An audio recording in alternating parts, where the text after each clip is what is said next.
Cool. Hello, everyone. My name is Wesley. This is Woo Can Cook. Today we're doing a Mongolian beef that's based off of a PF Chang's hack that I had written a couple months ago. That was part of a longer series that I've been doing over on my YouTube channel, where we've been sort of taking apart a lot of like Chinese American classics and then sort of seeing what they look like when we try and reproduce them in the lens of traditional Chinese cuisine. Today, the version that we're doing today is actually pretty interesting because there is actually a version of Mongolian beef that is pretty common to relatively traditional Chinese food, and it comes from, I would classify it almost like street food, from like more traditional like Hong Kong style fast Chinese cuisine. So we're going to take a look at that and then kind of dive into some of these specifics and some of the things that I like to add to Mongolian beef to make it a little bit more along the lines of like the flavors that you find in traditional Chinese food. So we're going to be taking a look at all of that stuff today. So if you have any questions for me, feel free and drop your questions in the chat. I don't know everything about Mongolian beef, but I know lots of stuff, so hopefully I can be helpful or informative, or at the very least entertaining to watch. As always, if you're looking for the recipes for everything that I cook, that always lives over on my YouTube channel, so if you haven't checked that stuff out yet, that's a fun place to be. Those new recipes, they come out every Friday, so if you're looking for how to cook the things that I cook on stream, that's a good place to start. There's also a written recipe, or written versions over on YouTube, as well as on my website, which is the brand new woocancook.com. So lots of fun stuff popping up in many places on the internet. So if you haven't checked that stuff out yet, definitely hop over to YouTube and check all that out. As with a lot of dishes that I cook, pretty much everything that is like falls under like the savory heading in Chinese cuisine at least. I'm starting off by crushing and mincing. That was 4 cloves of garlic. And next up, right now, I'm peeling and then going to fine mince some ginger here. So ginger is a little bit tricky to measure, which is why if you were watching a second earlier, sometimes I struggle with how much ginger do I actually need, because until it's actually like minced, it's kind of tough to really make a good call on that. So because it's so oddly shaped, it's a lot easier to measure once it's minced. But before you mince it, it can be very, very easy to overestimate or underestimate. So usually what I like saying is for most of the recipes that I work with, we're looking for about 1 inch's worth or a single tablespoon of minced ginger. So 1 inch's worth is kind of approximate because of the general weird shape and size of ginger. But if you do manage to do that, what we're trying to do is go for a fine mince here. So if you don't like doing knife work, you can also pass this through a microplane, and that will save you the labor of doing excessive amounts of knife work, but it is also going to mean that you have to now clean the microplane too. So you won't ever see me pulling out my microplane unless I absolutely have to. Otherwise, I pretty much do everything that I can in order to figure out how to cut things with a knife instead, because then I don't have to clean the stupid microplane.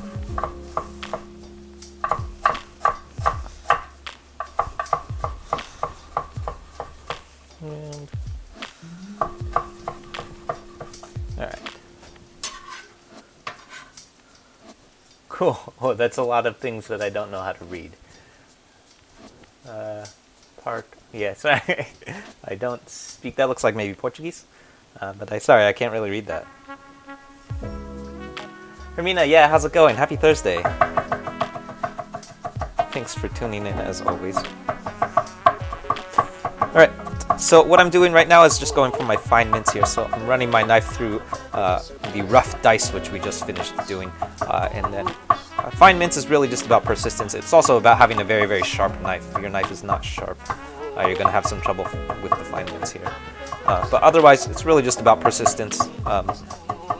And how concerned are you about getting that fine mince? If you're lazy, you can stop a little bit early, and will probably be okay. I frequently stop a little bit early on my fine minces, and it usually works out fine. So that's my garlic and ginger. Those are going to be the very first two things that go into our wok.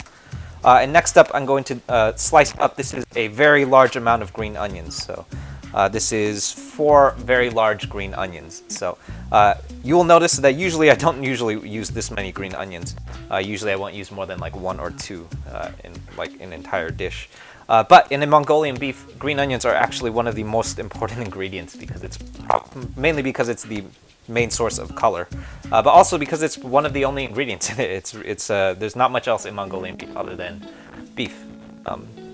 So if you've ever come across a Mongolian beef, and what you very, very frequently see, probably like one of the most quintessential visual elements of Mongolian beef, is that it has very, very large planks of greens of green onions, just the greens, and that's kind of like the iconic look of a Mongolian beef. To that end, we have to use quite a bit of green onions in order to achieve that. They're also cheap, so why not? You know. But in order to get that color and the presentation looking correct, the first thing that we have to do before we start with green onions is separate them. So we want, for the garnish, our planks of green onions, but we only want the planks of the greens. So just these larger ends.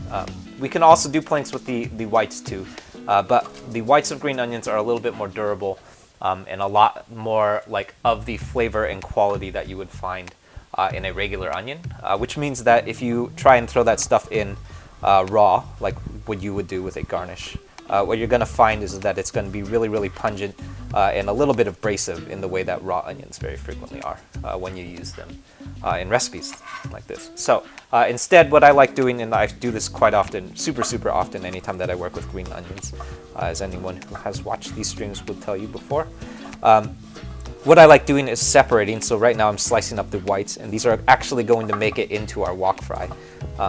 So we're going to throw these in with our aromatic elements, so with our garlic and ginger. And then we're going to bloom out their aromatic qualities, and then we're going to cook them down. So you actually probably won't even be able to see any real physical representation of these whites once we finish cooking them, because they're pretty much just going to come apart in the wok. But that's okay, because we're going to leave these raw greens, and that's going to be the biggest color that we see in the final dish. So that's our whites. I'm going to set these aside with our garlic and ginger. Yeah. Medical. Yeah, did I ever watch Yan Can Cook? Yeah, he's one of the, that's the namesake of this channel. So Yan Can Cook is a cooking show, I believe it was on PBS back in the 90s. And it was run by a guy, his name is Martin Yan. And his catchphrase was, if Yan can cook, so can you. Which is the namesake of this channel. That's, the channel's name is an homage to Martin Yan. Cool. So these are our aromatic elements. This is the whites of my green onions, and then my garlic and my ginger. So these are going to be the first 3 things that go into our wok before we start doing anything else. Right after we finish with our steak. But before we get to that, we're going to slice up some greens next. Hermina, yeah. Oh, is peeling the skin of ginger personal choice?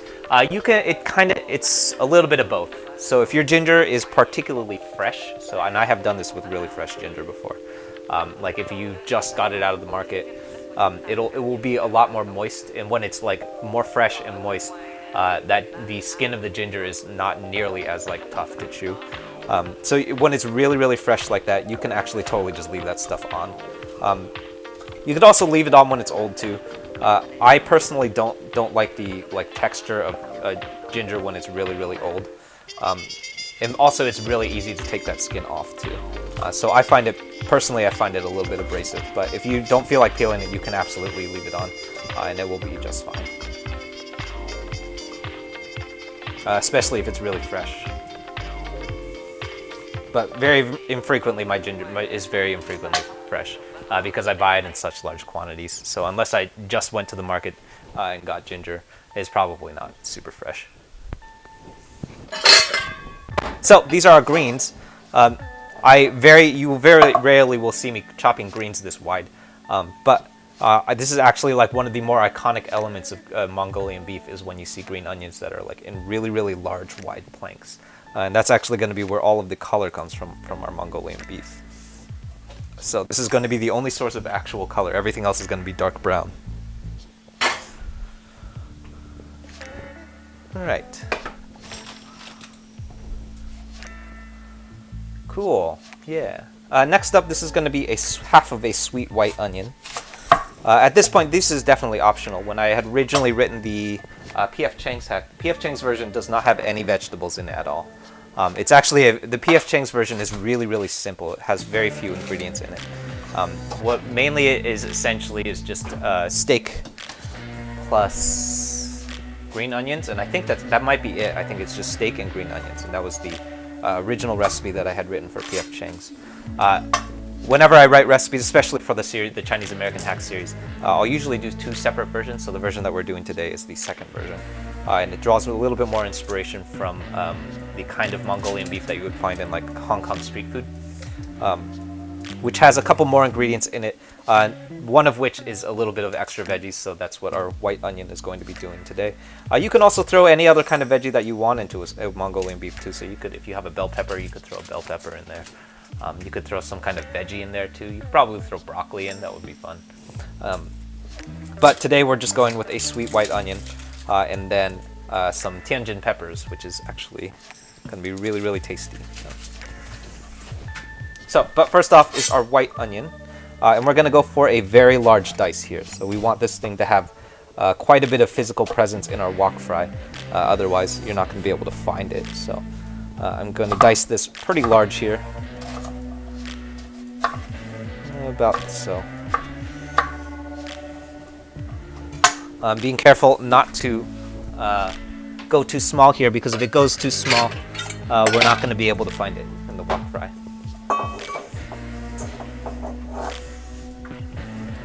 So we're looking for generally pieces about this size, so we're looking for large squares like this.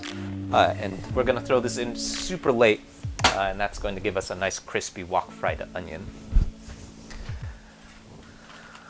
All right, that's it for our veggies. Next up is some, this is flank steak. We're working with flank steak today.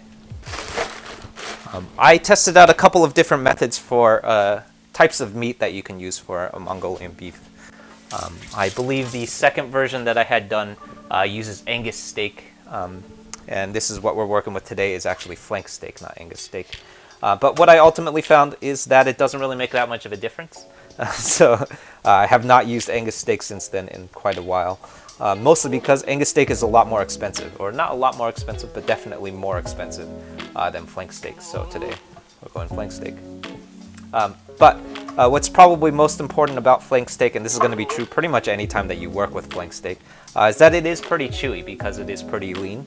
But fortunately, what that means is all we have to do in order to make sure that it has a nice bite to it and is nice and easy to chew is we have to make sure that we cut against the grain. So in order to make sure that we don't have large chunks of like chewy pieces of steak. We want to go against the grain, which is nice with a flank steak because flank steak has a very nice and clear direction of the grain. So the grain is going in this direction, so we want to slice in this direction.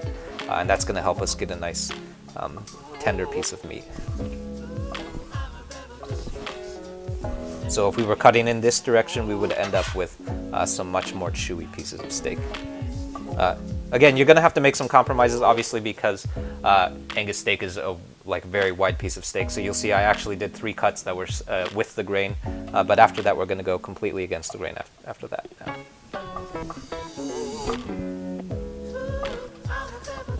Who is my favorite chef? Ooh, good question. I have a lot of favorite chefs right now. Probably my favorite person to watch on the internet cook stuff is probably Kenji. I love watching Kenji Lopez cook stuff because he just knows so much. And I actually think that he might have a background in food science. That might be true. I'm not positive about that. But he certainly knows quite a bit about food. So I love watching him cook for the same reason. I guess I feel like I learn a lot when I watch him cook. And actually, a lot of these streams are sort of modeled after the way that Kenji cooks. So I love his channel. He has a really great YouTube channel. I also love his cookbooks too, which are really great. The Food Lab is a really good book.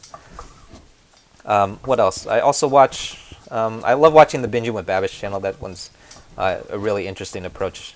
But a lot of what Binging with Babish is doing, he's basically following a lot of Kenji Lopez recipes. Or if not Kenji Lopez recipes, but he's using a lot of Kenji Lopez techniques. That's, by the way, just going to keep happening. I guess. This camera will turn off every 30 minutes, so that will absolutely continue to happen, and there's not much I can do about it. So that's our flank steak. I'm going to do a quick marinade on this. We're not going to get super complicated, mostly because this flank steak is not going to have very much time in the marinade. If we're really committed, we want this to marinate for at least 30 minutes. I don't think it's actually going to last that long in the marinade because I'm not going to wait that long. But if you're really committed, anytime that you're marinating, at least 30 minutes, if not up to an hour. But we're going to do as best we can in order to give it at least a little bit of depth of flavor here. So for our marinade, I'm starting off with, this is going to be 4 tablespoons of soy sauce to start. Followed by, this is going to be 2 tablespoons of sesame oil. And then next up is 2 tablespoons of Shaoxing wine. Shaoxing wine, if you're not familiar with it, is essentially dry cooking sherry. So if you can't find Shaoxing wine, or if you don't live anywhere near that does sell Shaoxing wine, you can pick up some dry cooking sherry and it will pretty much be the same thing. And the last thing that we're going to add today is going to be, a whole teaspoon is a lot. I'm going to use, this is going to be half a teaspoon of white pepper. And that's going to give us some nice depth of flavor in this marinade. So again, if you're really committed, this should marinate for at least an hour, or at least 30 minutes, if not up to an hour. This will probably only get like maybe 10 minutes, probably even less than that. Mostly because I'm just not going to wait that long. But when you do it, definitely try and keep this in the marinade for a little bit longer.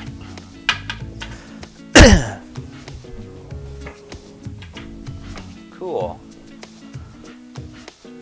Pescado de sandwich. I don't know what that means. My Spanish is really bad. Sorry. High school level Spanish. Holy cow, yeah, what's up? How's it going? How thin is the flank steak cut? It's a good question. I probably should have mentioned that earlier. So our flank steak, we're going for roughly pieces about this size. So this is about an inch long and maybe a 1/4 inch thick, something like this. So relatively thin. We want to go fairly thin and generally trying to not go over about an inch in size. Mostly because since flank steak is a little bit chewy, that's generally going to be the case for anything that has a low amount of fat in it. It's going to be a little bit chewy, so in order to combat all of those things, we're actually going to do a couple of things to make sure that the flank steak doesn't come out super chewy in the final dish. So a couple of things that we're doing. The first thing that we're doing is cutting against the grain. That's really important. The second thing that we're doing is not making sure that we don't cut it too wide. And then the third thing that we're going to do, which is actually my favorite part about Mongolian beef, is we're going to coat it in cornstarch and then sear it. So that's going to give us that nice crispy texture, and it's also going to prevent the steak from overcooking. So we're gonna get to that in a second. It's also the reason why I don't think this marinade is gonna last super long either. But I think actually the crispy quality that you associate with like beef that comes from Mongolian beef, it all comes from that cornstarch, and that's the number one biggest element of how you get a Mongolian beef. I think, in my opinion, is from that from the cornstarch.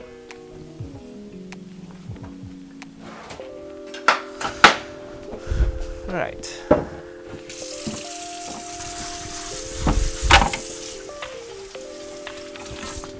Cool.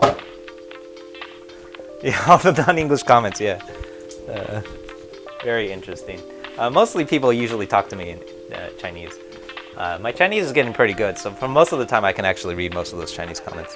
But my Spanish is very poor. I have not tried to read Spanish since high school, so sorry. Sorry if I can't read those. Yeah, marinate for days, yeah. With a dish like Mongolian beef, it's it's super helpful to throw in that marinade because once you coat it in that cornstarch, the marinade is going to do. But that's okay. It's better than nothing, I think.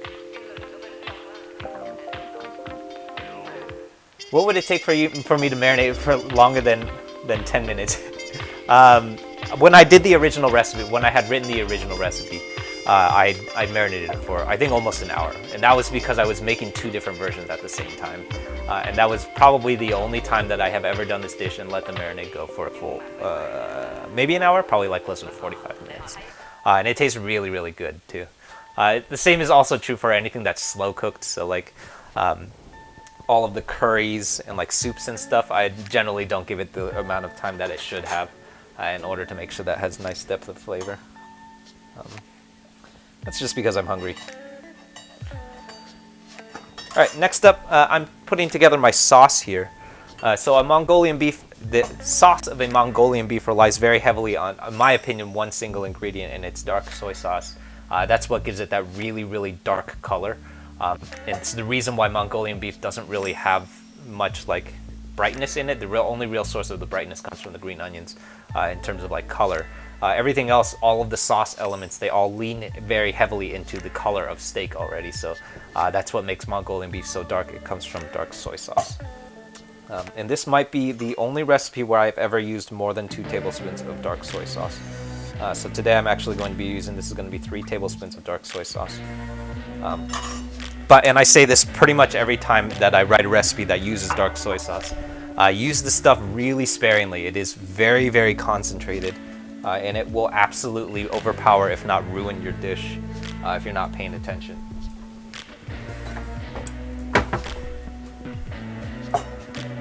Cool. Next up, this is going to be 2 tablespoons of black vinegar. Black vinegar, in my opinion, is pretty similar to rice vinegar. Has a little bit more sweetness to it, but most importantly, the real reason why we're using black vinegar today is to lean a little bit harder into that color. So most of the ingredients that we're using is kind of like working towards leaning into that really dark brown color. Let's see. Next up is a little bit more Shaoxing wine going into our sauce. This is going to be 1 tablespoon worth.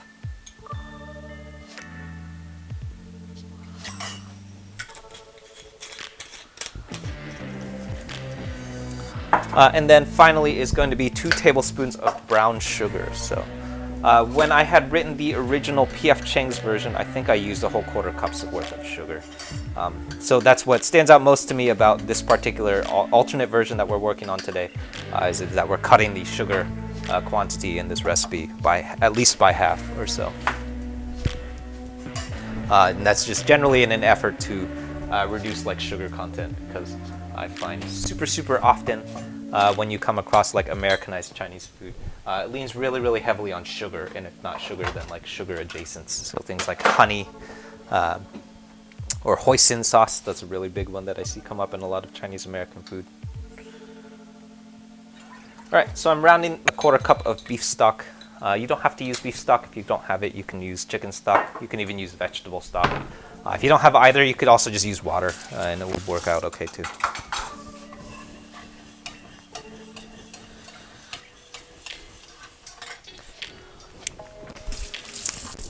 Yeah, that's good. Most important thing that I always say anytime that you're assembling the sauce is taste it and adjust. So when you're finished with the sauce, give it a taste, and if it doesn't taste right, do something. So mine needs a little bit of salt, so I'm going to add a pinch of salt here.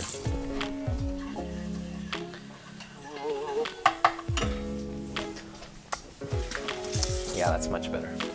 It's very sweet though. So that's our sauce.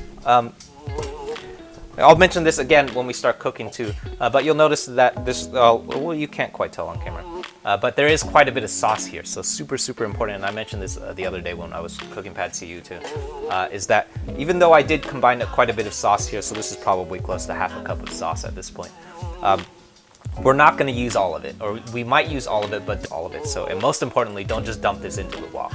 So add it in portions, and if it needs it, definitely feel free to add all of it. But if you find that it doesn't need it, or if you reach a point where it's actually seasoned well enough where you don't need the rest of the sauce, don't add it, because that will be a very easy situation where you can get just like a giant salty mess, which I have definitely done many times. So, especially with dark soy sauce, that's one of the biggest pitfalls with dark soy sauce, is that you can absolutely over season very easily with that stuff.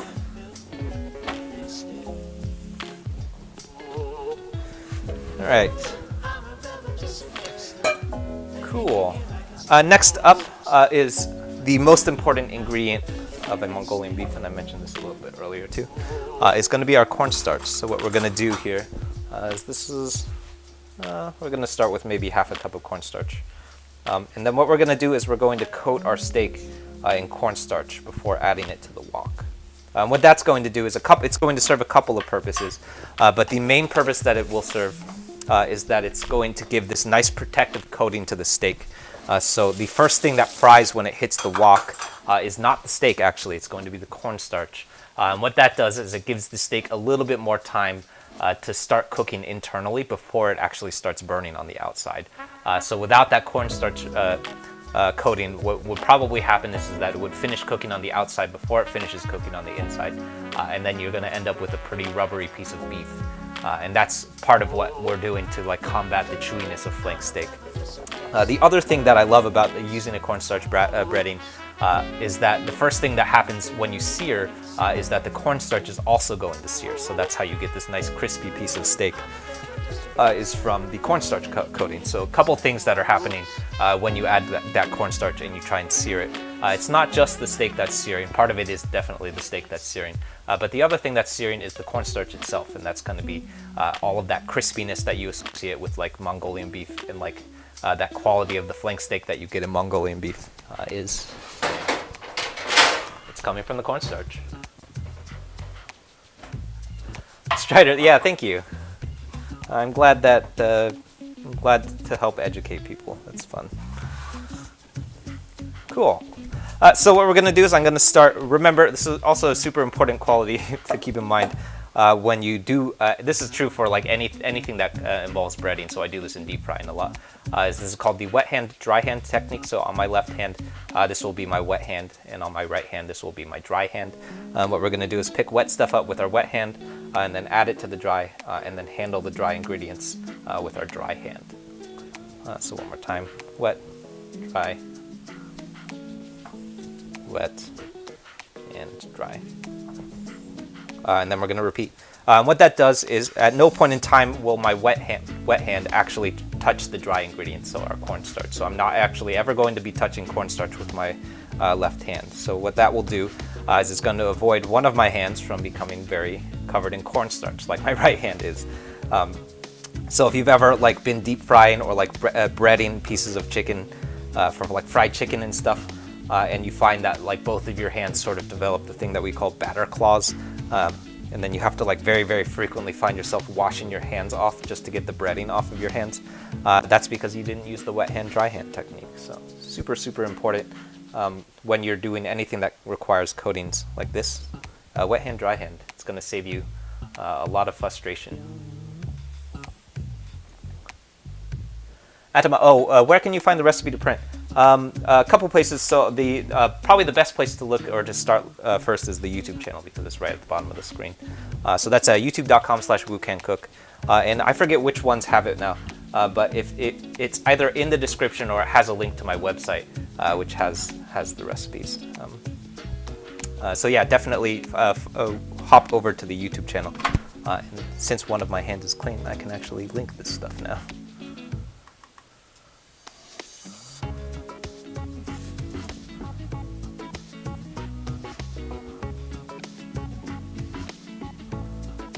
This is an excellent justification for the wet hand, dry hand technique.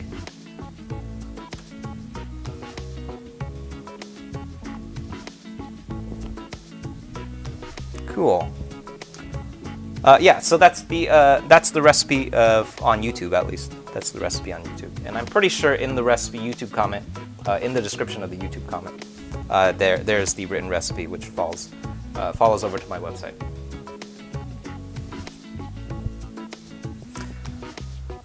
Yes.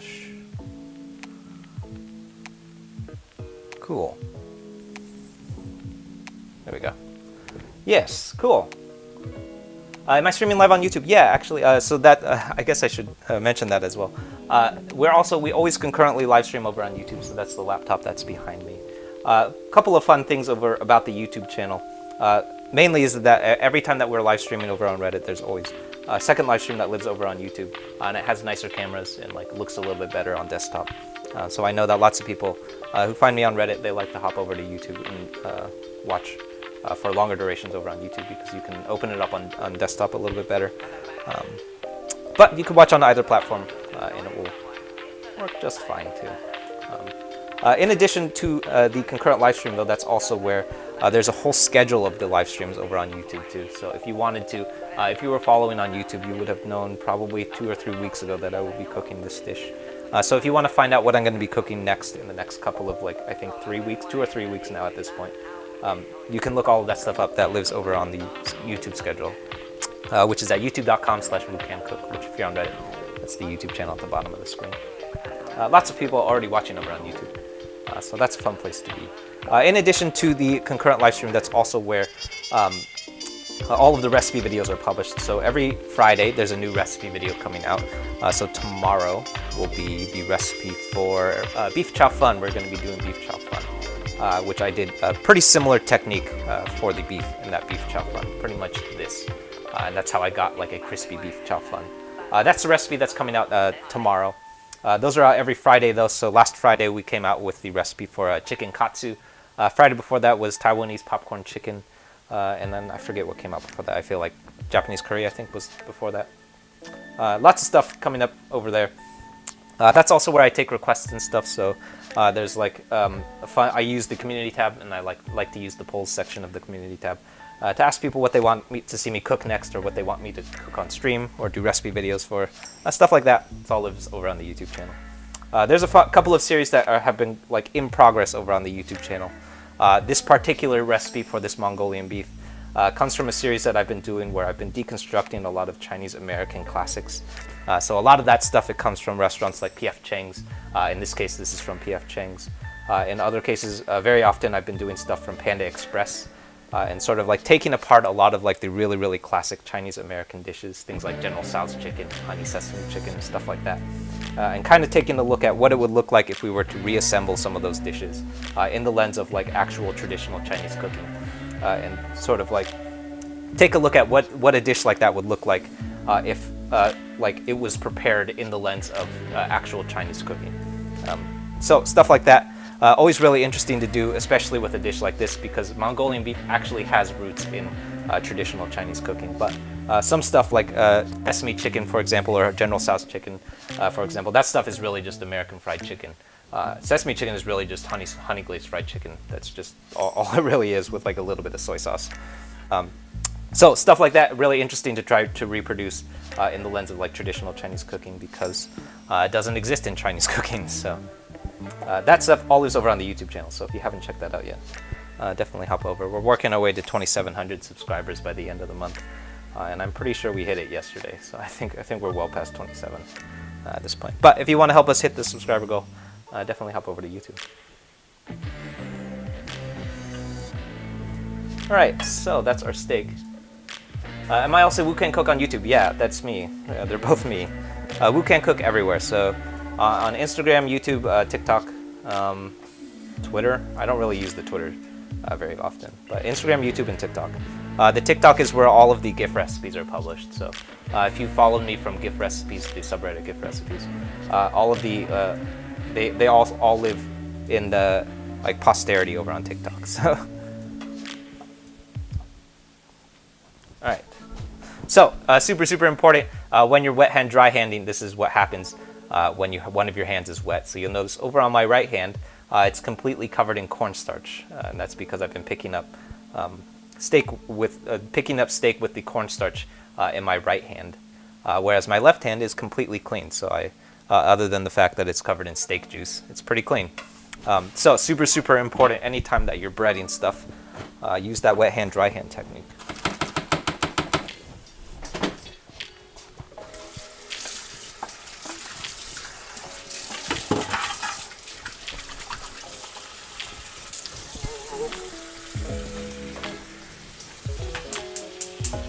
All right.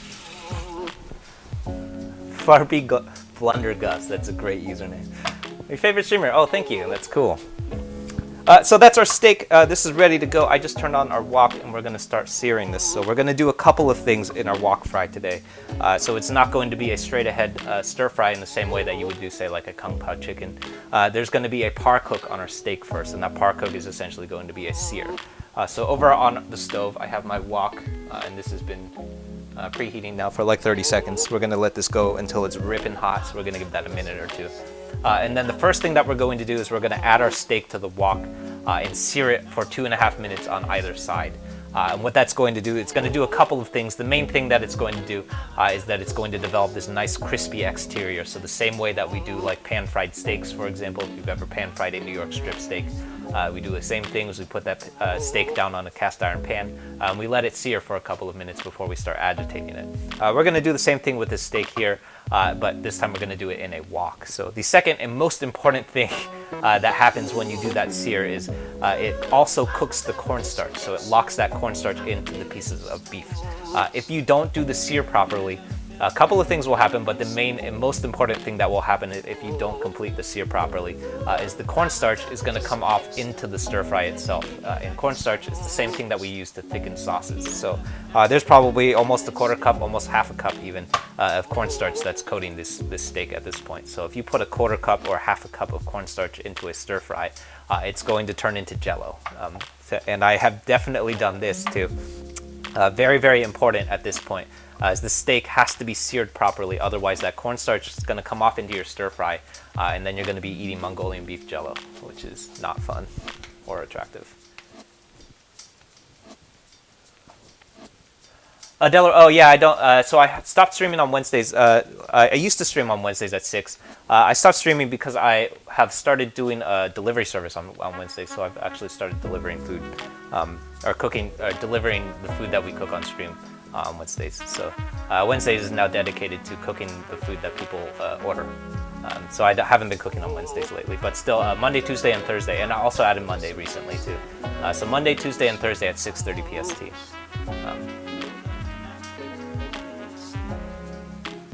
Yeah.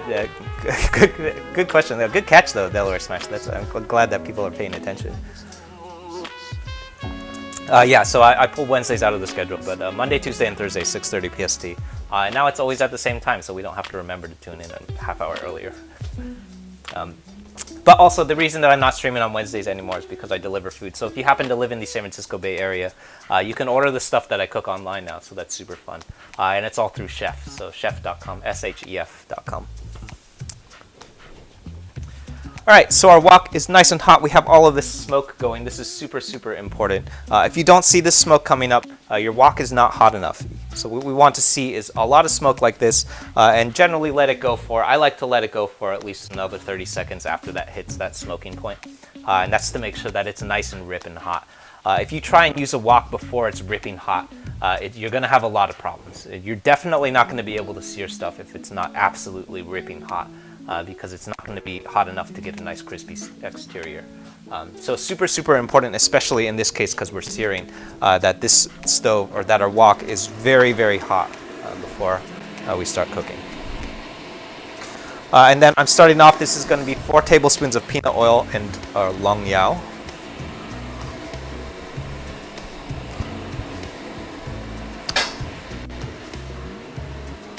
And next up, we're going to do our sear, so here it goes. So just like you would do with a cast iron pan with steak, we're laying everything flat side down and making sure that it has nice solid contact with the surface of the wok. And that's going to give us our nice crispy exterior. We probably don't have enough room to do all of the steak, so this will probably happen in 2 batches.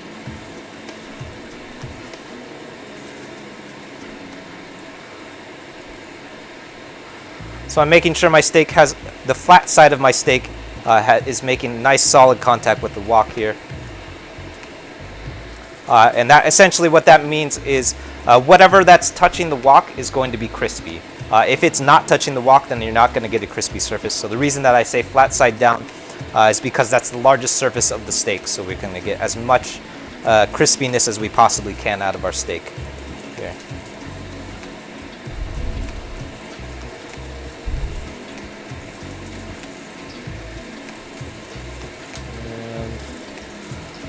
Maybe one more.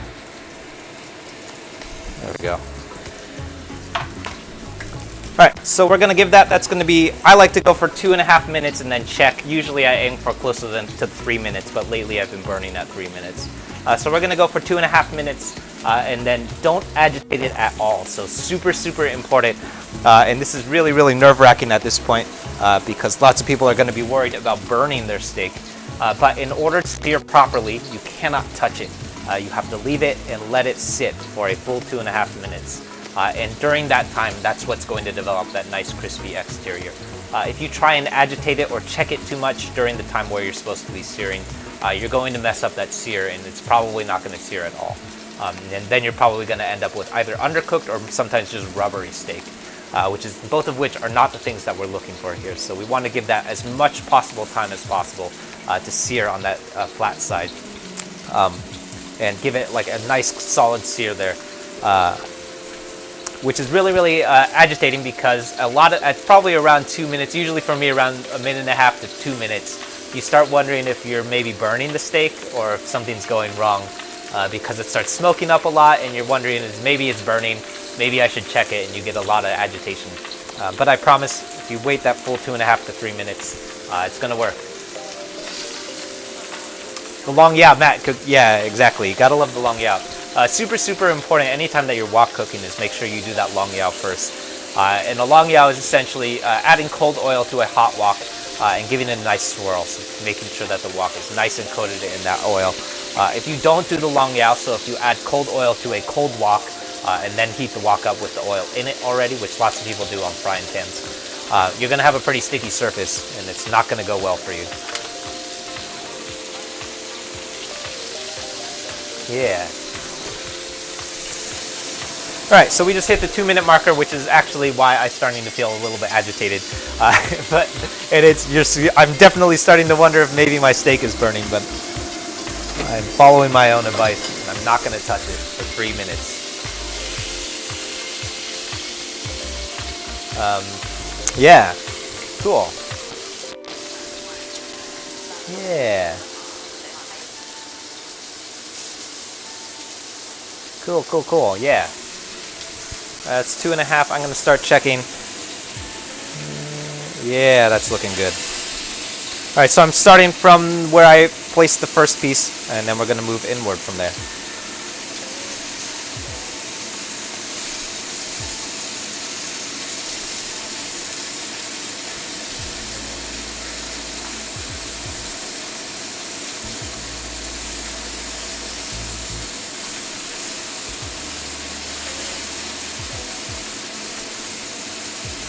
Alright, so I'm very carefully flipping my steak here.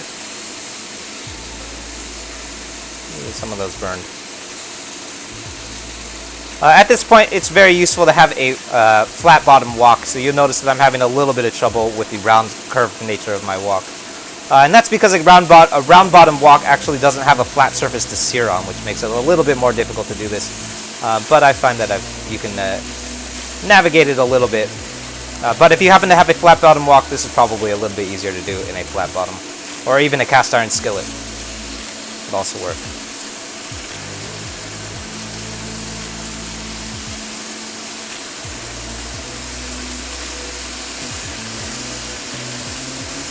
Alright. So that's our flip. We're going to give that another minute on the second side before we start moving on. Yeah. Oh, the video keeps stopping. Yeah, that happens. Yeah, the video tends to pause every like 30 seconds or so. I'm pretty sure it doesn't pause as much over on YouTube. So if you actually, that's true. I should also mention is that sometimes I think it's because the resolution is a little bit lower on Reddit.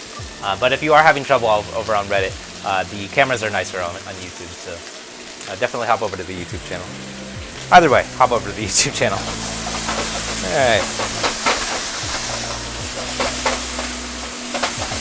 I think that was about a minute.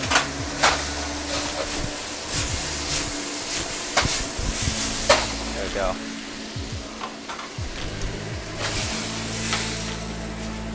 So I'm pulling my first batch out. We could take a look at it right now.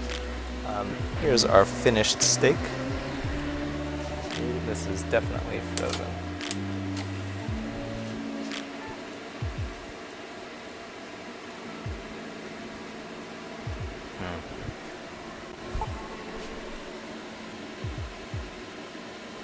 That's fun. Excuse me while I fix this camera.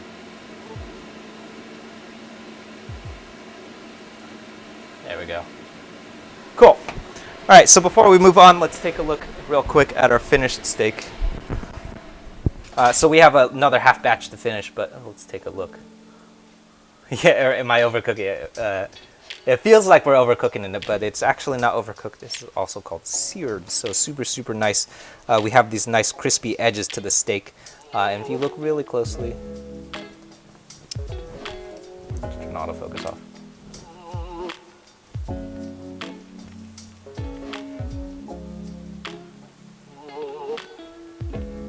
There we go. We have all of this nice, like, crisp edges. So those crisp edges, that's what we're looking for here. This is also really hot and sort of burning my fingers. But those nice and crisp edges, that's what we're looking for, is so that we can get that nice, crispy bit of steak that we're looking for.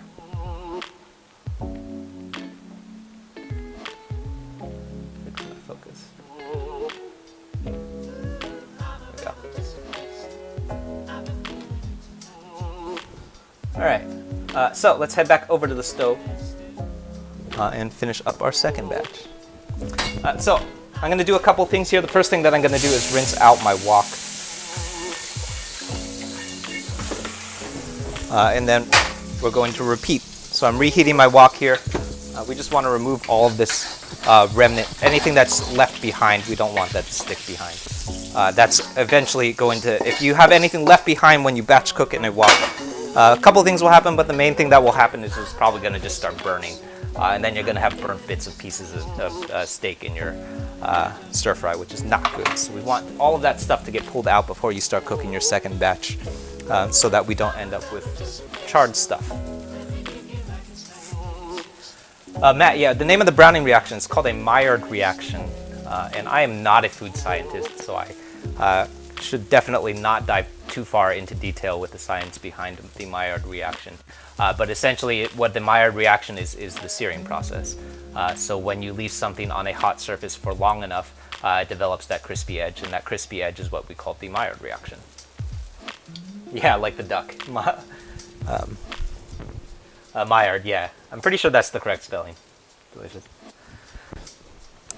But yeah, that's essentially, in a nutshell, I'm definitely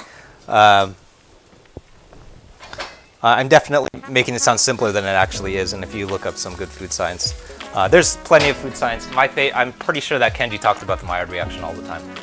But also a good source that I love is The Epicurious series talks about this a lot, where they have three stages of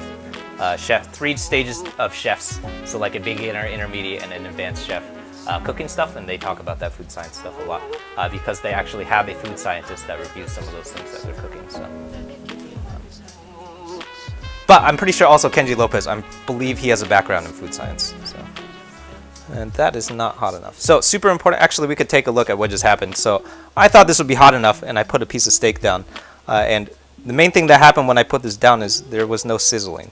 So I'm pulling it back out because when I don't hear sizzling, that to me is generally an indication that the wok is not quite hot enough. So I'm going to let this heat up a little bit longer before we start cooking again.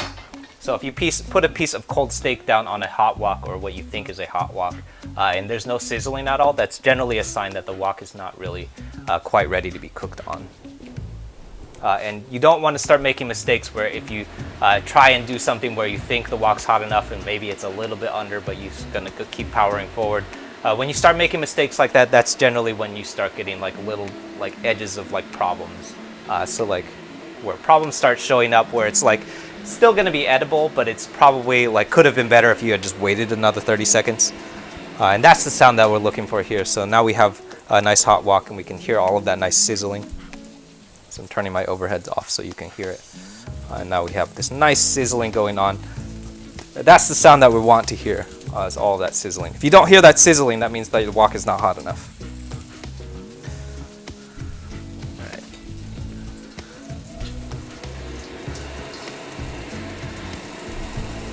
All right, so just like with our first batch, I'm laying these down, and then we're going to let that sear for a full 2.5 minutes. I'm probably checking it around 2 minutes.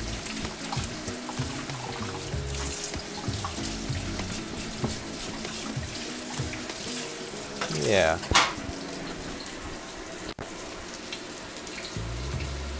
Cool. All right.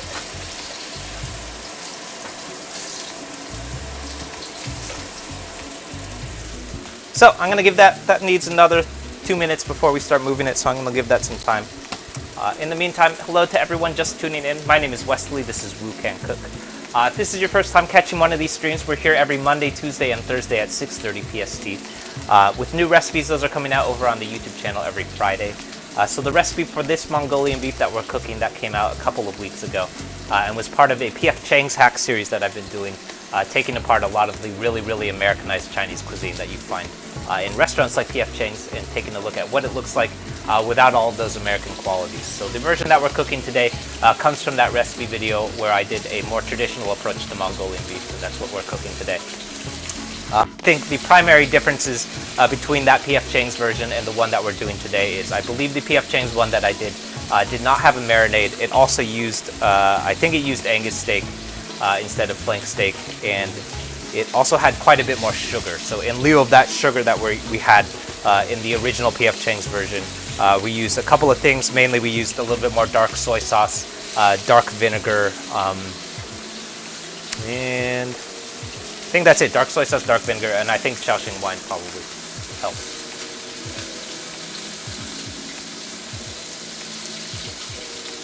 Oh, Delaware, the past couple of days the Reddit streams have been awful. Yeah, that's been happening lately on Reddit. I don't know what's going on.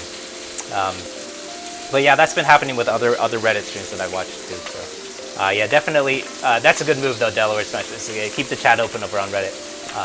And then also you could concurrently watch it over on YouTube. I think what lots of people like to do is keep the chat open on their phone, and then you can watch the stream on desktop or on a laptop or something. That's a good move. But yeah, so if you haven't checked that stuff out yet, definitely hop over to YouTube and check some of that stuff out. Lots of fun stuff coming up. All of those recipes, they come out every Friday, and we're streaming concurrently over on YouTube too every Monday, Tuesday, and Thursday. All right, that's what we're looking for.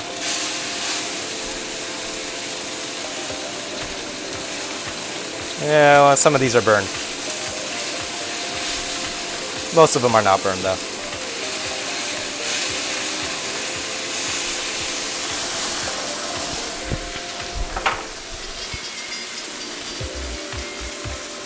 Ooh, Trip 10, best cut of beef for stir fries. I think like best cut of beef for stir fry is a little bit hard to say because you have to take into consideration like price point. So obviously, like if I could have any pick of steak for stir fry, I would say Wagyu beef because it's really really good. But I'm never actually going to stir fry with Wagyu beef because it's like $100 a piece. My favorite piece of steak to stir fry with is honestly flank steak because it's super super cheap. And if you treat it properly, it's like the iconic piece of steak that you find in a lot of meat. Usually I would go back and forth between flank steak and chicken thigh. Chicken thigh because it has some nice bits of fat to it. So, in a kung pao chicken, I love doing chicken thigh. Anything that involves steak, I love using flank steak because it's cheaper than Angus steak. It's also, I think, cheaper than skirt steak too. And then anytime that I'm using ground meat, I love using ground pork. Because it has a lot of fat to it. Ground pork or ground turkey, those are my two favorite ground minces to use because they have a lot of fat, and that fat is super, super important to stir fries. So when I do things like meatballs or mapo tofu, anything like that, I love using ground pork.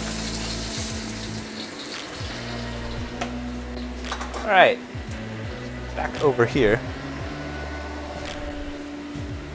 Our steak is nice and finished and seared, so we can take a little closer look. We have all this nice crispy action going on here. That's what we're looking for is in our par cook here, is all of that crispiness. So if we wanted, we could have treated it like a kung pao chicken, and we could have thrown the steak into the wok stir fry itself, which I have done before without the cornstarch. And you will get something similar. You'll still have steak, but it's not going to be crispy, and you're probably not going to get the same quality of steak.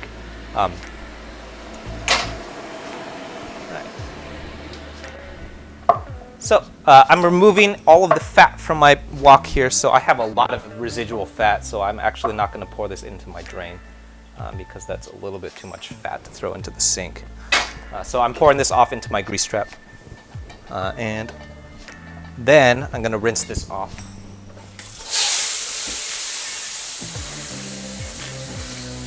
We're just trying to get all of that residual stuff off, just like the last sear. We're trying to get all of that residual stuff off because we don't want that to stay behind in our wok fry. Triptans, yeah, good price point, yeah. Good question, yeah. I love meats that are at good price points. So ground pork is super, super cheap. Flank steak also relatively cheap. I mean, there is no real cheap piece of steak. All steak is kind of expensive. But flank steak is probably on the cheaper end. Chicken thigh also really, really accessible. You can buy that stuff in large quantities. So I love good, like, affordable bits of meat. I think chicken thigh might actually be more affordable than tofu too.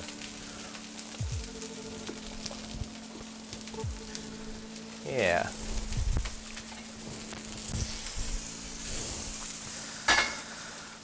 Cool. So we're reheating our wok one more time, and then we're gonna finish up with our aromatics. So we're gonna do garlic, ginger. We're gonna throw our steak in, and then our onions at the very, very end. And then we're gonna finish up with that sauce. So now it's buzzing. Oh, that's fun. Yeah. Stardust Shelby, yeah, I'm sorry. The Reddit streams have been glitching out lately. If it's really super bad, definitely hop over to the YouTube channel. The folks on YouTube are telling me that the YouTube channel is working okay. I'll reboot this too.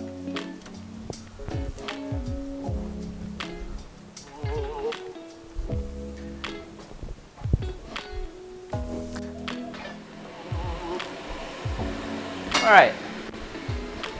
So my wok is nice and smoky, so we're going to start moving on here. So I'm going to start off again with a little bit of peanut oil. So this is about 4 tablespoons of peanut oil. And then I'm going to do one more long yao here.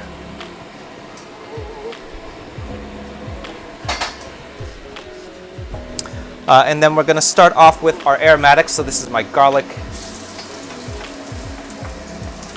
ginger,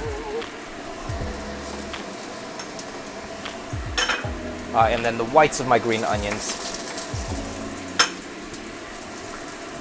And this needs to go for just long enough until it's fragrant. So I like to use your nose at this point, but usually that's about 10-15 seconds for me.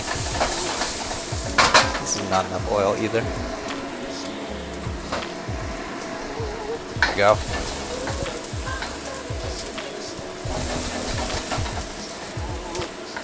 Next up, what I'm going to do is I'm moving all of my aromatics to one side because we have one more aromatic to add, which I usually like to add after the garlic and ginger. And these are our Tianjin Peppers. Tianjin Peppers are dry peppers. They are not edible, so don't try and eat this stuff. But if you bloom it in a little bit of hot oil, so it's super, super important that this is making contact with this hot oil, a lot of capsaicin is going to come out of these things. So you're going to get a lot of nice, interesting, like really, really subtle heat here if you bloom it in that hot oil. It only works if you add it really, really early. If you don't add it early enough, it's not going to taste like anything. You won't get any flavor from it at all. It will look nice because you'll have nice chilies hanging out in your wok fry. But if you want it to taste like something, it's got to get into that hot oil, and it's got to be pretty early.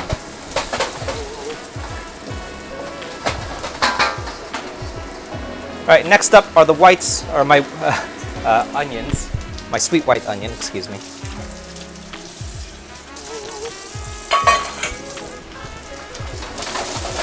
We want these onions to stay pretty crispy here, so I'm not going to do very much with it. We're going to give it, this will probably have like maybe a minute or two in the wok fry, but we're not going to give it actually that long, because we want the onions to stay fairly crispy.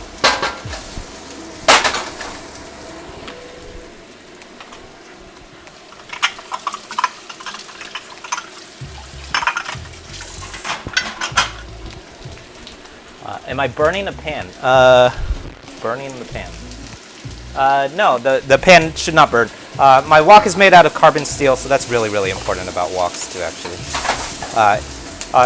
Is that the wok needs to be made of a metallic element that has high heat potential. So super, super important is that you can't use elements like nonstick, so Teflon nonstick will absolutely have problems.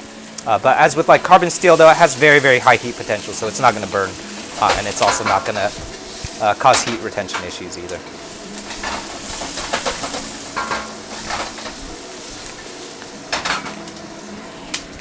All right, so I'm just looking for a little bit of rawness to cook off from those onions. We're not going to take it super, super far. We're not trying to cook these all the way through. We're not going for translucent or tender even.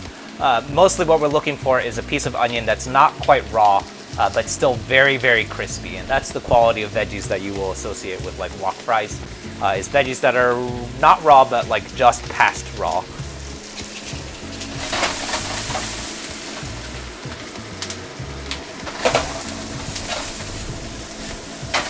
All right, finally, I'm adding my steak back, as with our green onions, and then our sauce. And I mentioned this earlier too, but don't just dump everything in. We're adding a portion of it, and then we're going to toss and take a look. If it needs the rest of it, add the rest of it. If it doesn't need the rest of it, don't add it.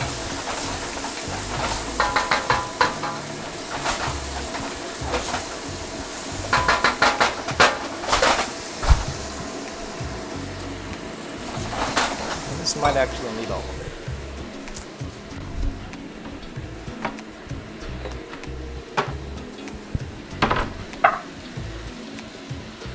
All right, very last, I keep forgetting to do this, but the last thing that I'm going to assemble here is a cornstarch slurry.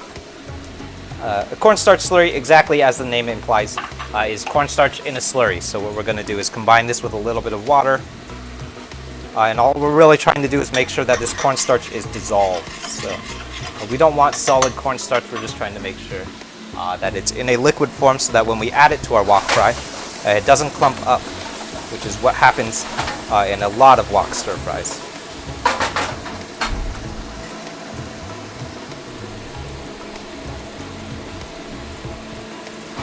All right. So I'm actually going to add a little bit of water here because I'd like this to be a little bit looser. There we go. And then I'm finishing off with my cornstarch slurry. And that's going to help us thicken the sauce up a little bit.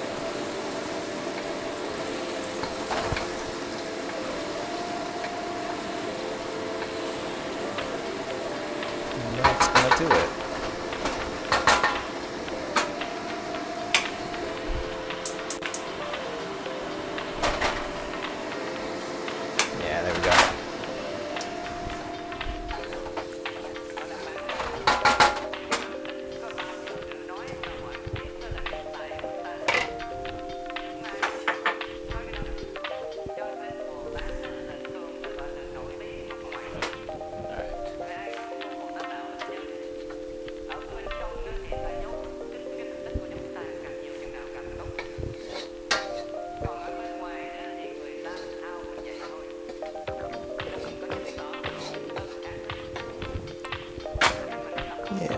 And the very last thing that we want to do anytime that we cook in a wok is give it a rinse. Make sure that you clean your woks while they're hot. This is actually true for anything that's made out of carbon steel, is that this stuff needs to be cleaned while it's hot, because while carbon steel is hot, it is also non-stick. Once it cools down, you're going to have a lot of trouble cleaning anything that's stuck to it off. So especially since we just spent a whole bunch of time searing things, there's definitely going to be some stuff that's going to want to stick to our wok, because we just seared a whole bunch of stuff in the wok. So to make sure that that stuff doesn't stick, we want to give that a rinse while we have a nice non-stick surface in carbon steel. If you try and do this part once you've finished eating, so if you come back maybe 30-45 minutes later and then try and give your rinse or clean your wok down, you're going to have a lot more trouble trying to get that stuff off, because you won't have a non-stick surface anymore. You're just going to have a very, very sticky wok. And that'll do it.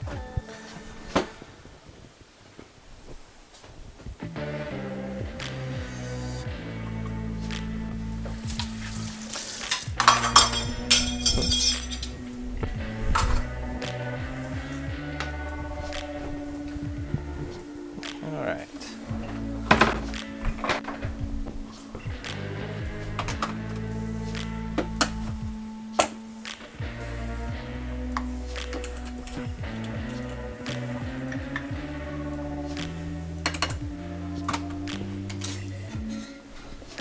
Cool.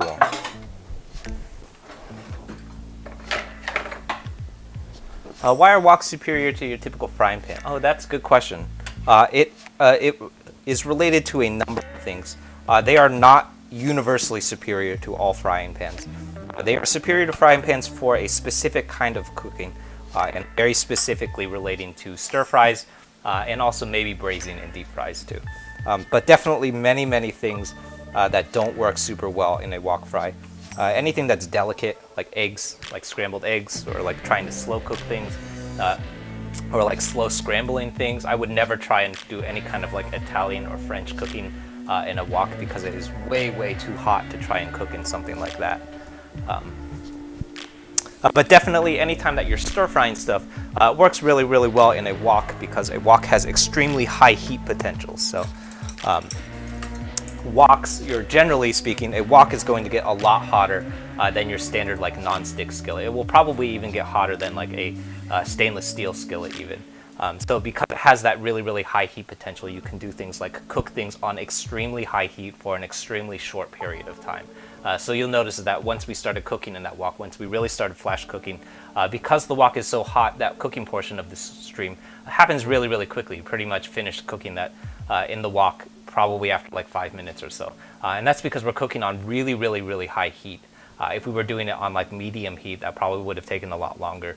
And that high heat potential is how we keep things nice and crispy. So has that like nice bite to it. That's why our onions are almost raw, or not quite raw, but like still very crunchy.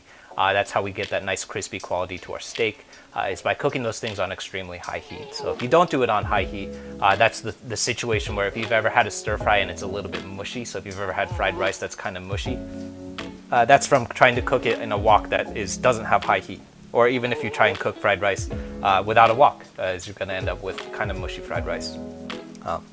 So to answer your question, is why are woks like superior? They're not always superior, but in the situation where you're cooking a very specific kind of food, like Chinese food, or even like Japanese food, any kind of stir fry, Thai food especially, that wok is going to be a lot more useful because it will have nice high heat potential. Cool. Good question though. Yeah, did I eat it right? No, I did not. Let's take a look.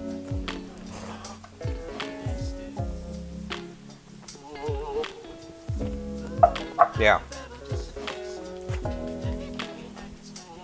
Yeah, the steak is really tender. There's a nice subtle heat from those Tianjin peppers.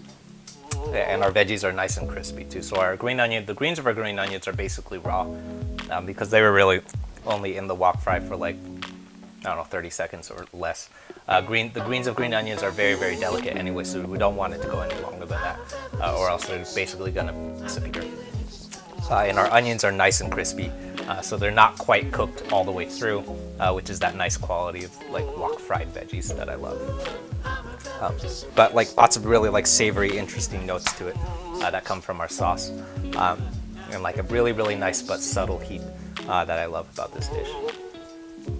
Definitely, by far the like most outstanding quality about this Mongolian beef is the crispiness of it, and that like nice crispy sear that we get when we sear Angus steak or flank steak in this case in a cornstarch coating, and that's how you get that really nice crispy but also tender piece of steak. So that's like a very like sought after quality about meat that comes from like the association of meats that you find in like Mongolian beef, for example, but also sometimes like kung pao chicken, is that it's crispy on the exterior, but it's also extremely tender, and that all comes from this particular process where we coat that meat in cornstarch first, and then cook it, and that slows down the cooking process on the exterior just long enough so that you can finish cooking on the interior, so that the interior is nice and tender, but the exterior is also nice and crispy. And that's my favorite part about Mongolian beef, is that the use of cornstarch. So, and it's also something that I think you'll probably find consistent across pretty much all Chinese wok fries. So like I do the same thing in kung pao chicken. I do the same thing in we do a similar thing in mapo tofu. Pretty much all stir fries that involve meat. Anytime, or I do the same thing in pad see ew actually, pad thai. Anytime that I'm working with chicken.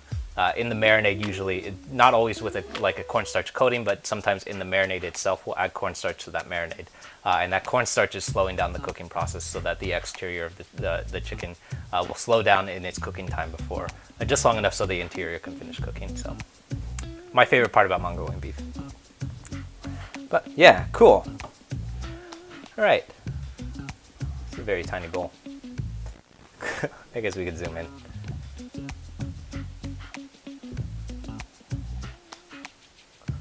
This new camera is fun. There we go. That's much better.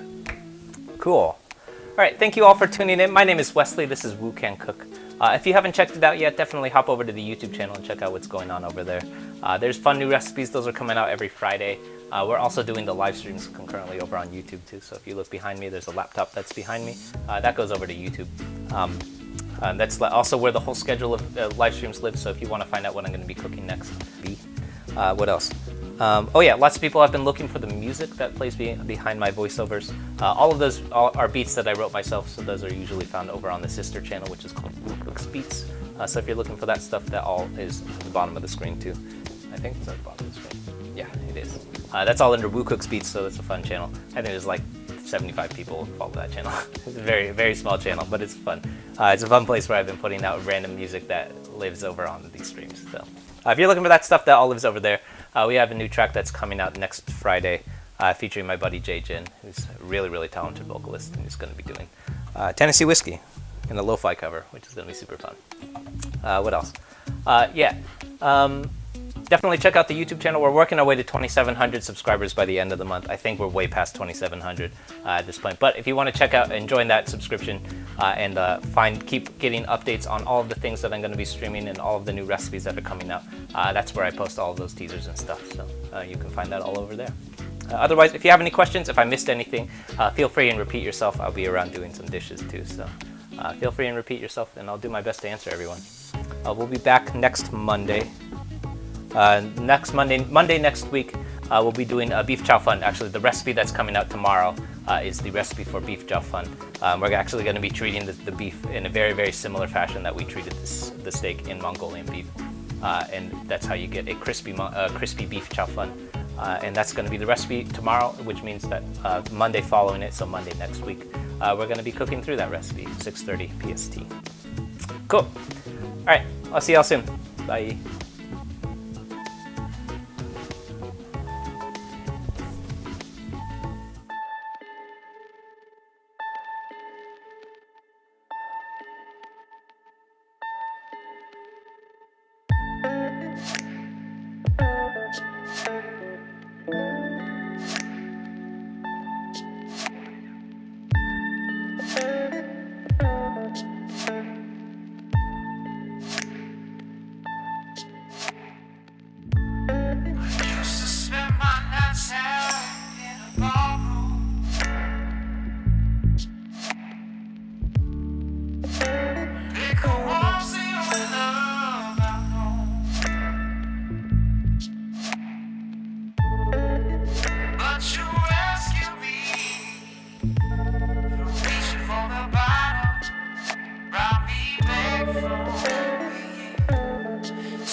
Stone on your lip all the time.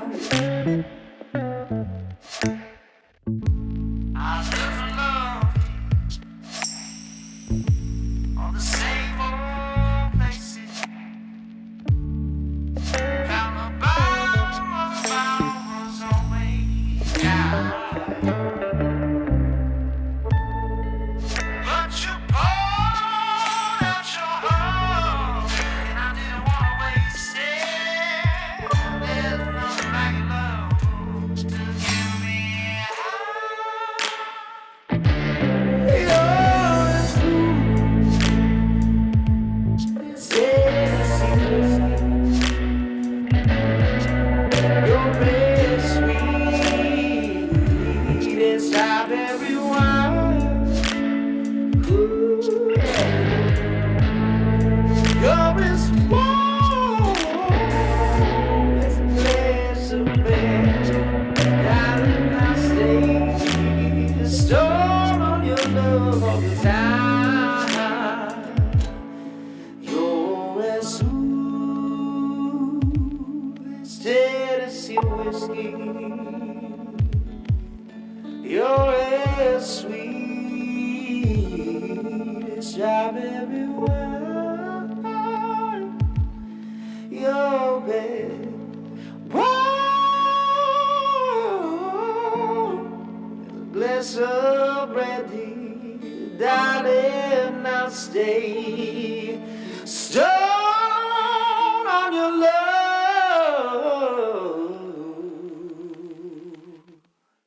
all the time.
shots, drink it fast, and then we talk slow. If you come over and start up a conversation with just me, then trust me, I'll give it a chance. Now take my hand, stop, put Ben the Man on the jukebox, and then we start to dance. Now I'm singing like, girl, you know I want your love. Your love was handmade for somebody like me. Come on now, follow my lead. I may be crazy, don't mind me. Said, boy, let's not talk too much. Grab on my waist and put that body on me. Come on now, follow my lead. Come on now, follow my lead. I'm in love with the shape of you. We push and pull like a magnet do. Although my heart is falling too, I'm in love with your body. And last night you were in my room, and now my bed sheets smell like you. Every day discovering something brand new. I'm in love with your body. Why, oh, why, oh, why, oh, why? I'm in love with your body. Why, oh, why, oh, why, oh, why? I'm in love with your body. Why, oh, why, oh, why, oh, why? I'm in love with your body. Every day discovering something brand new. I'm in love with the shape of you. One weekend we let the story begin. We're going out on our first date. You and me are thrifty, so go all you can eat. Fill up your bag and I fill up a plate. We talk for hours and hours about the sweet and the sour, and how your family is doing okay. We'll even get in a taxi, we'll kiss in the backseat, tell the driver make the radio play. Now I'm singing like, girl, you know I want your love. Your love was handmade for somebody like me. Come on now, follow my lead. I may be crazy, don't mind me. Said, boy, let's not talk too much. Grab on my waist and put that body on me. Come on now, follow my lead. Come on now, follow my lead. I'm in love with the shape of you. We push and pull like a magnet do. Although my heart is falling too, I'm in love with your body. And last night you were in my room, and now my bed sheets smell like you. Every day discovering something brand new. I'm in love with your body. Why, oh, why, oh, why, oh, why? I'm in love with your body. Why, oh, why, oh, why, oh, why? I'm in love with your body. Why, oh, why, oh, why, oh, why? I'm in love with your body. Every day discovering something brand new. I'm in love with the shape of you. Come on, be my baby, come on. Come on, be my baby, come on. Come on, be my baby, come on. Come on, be my baby, come on. Come on, be my baby, come on. Come on, be my baby, come on. Come on, be my baby, come on. Come on, be my baby, come on.